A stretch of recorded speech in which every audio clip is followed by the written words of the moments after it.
In this video today, we are talking about the food sources of fiber. So for example, diverticular disease, it's a really common condition, especially in industrialized nations. So that's why fiber is such an important topic to talk about. So for example, in the United States alone, it affects about 10 to 25% of people over the age of 40, and by the age of 60 the prevalence increases to about 50 to 66%.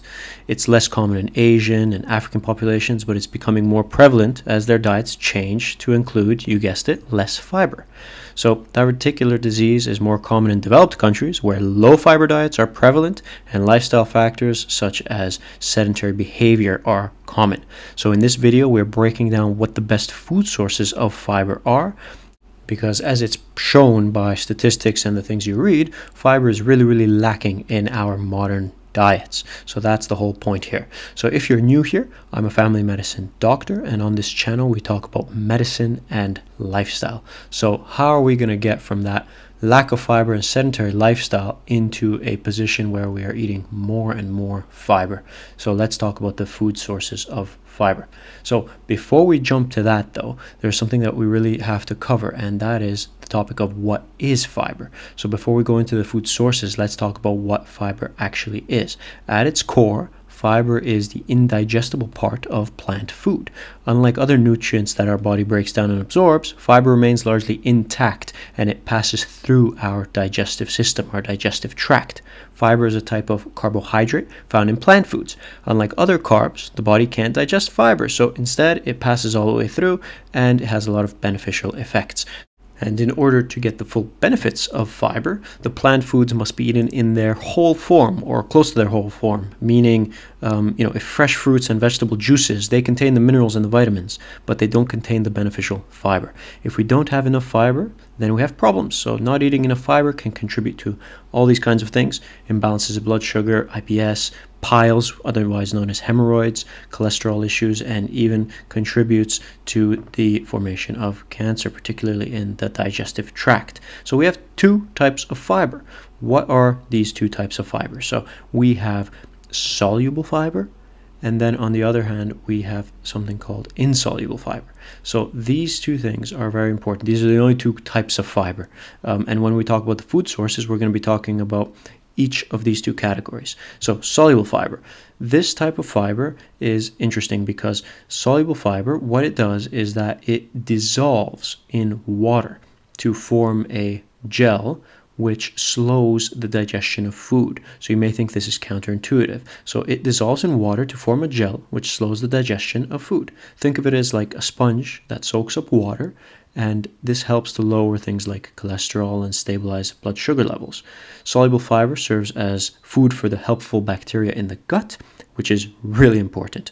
Insoluble fiber, on the other hand, absorbs the water and it doesn't dissolve. So it helps move food and waste through the digestive system, which promotes regular bowel movements and prevents things like constipation, hemorrhoids, diverticuli from forming. It basically adds bulk. So it aids in the digestion and keeping things moving smoothly.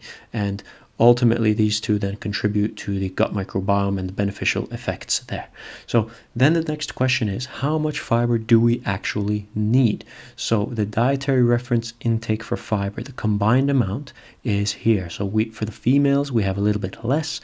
For the males, we have a little bit more, and then it varies a little bit according to age. But I can promise you, a lot of the Western nations and diets that we incorporate in modern society now, they don't hit those numbers. So what are the most important food sources of fiber?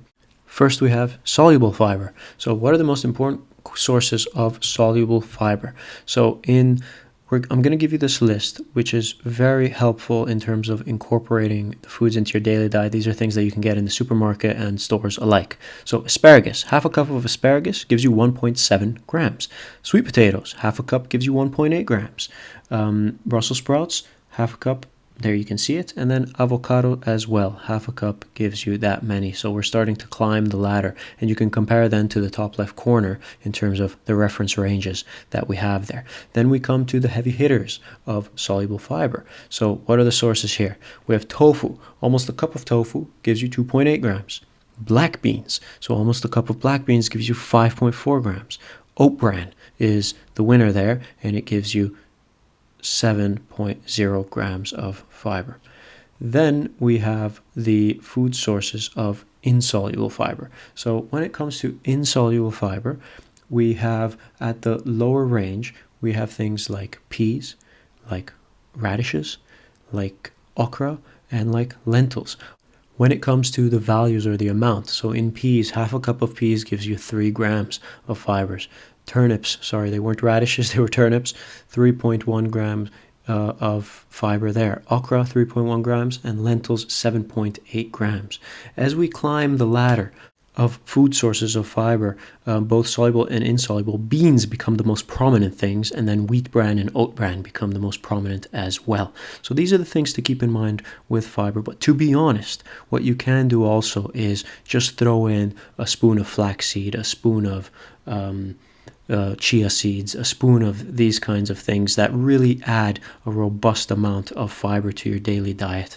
And that's one way of really upping the amount of fiber you're getting in your diet, and thus really preventing these chronic conditions from taking hold later on in life, because a lifetime of a lack of fiber will really cause a lot of trouble, and there's lots of statistics about this. Please feel free to check out our other videos regarding these topics, because we've made plenty of them where we really dive into fiber and its impact, its relationship to diverticular disease and the gut microbiome, and a lot of other brilliant information there. So please like and subscribe for more. Comment your comments down below. It really helps the channel. And subscribe if this kind of stuff interests you, and we'll see you in the next video.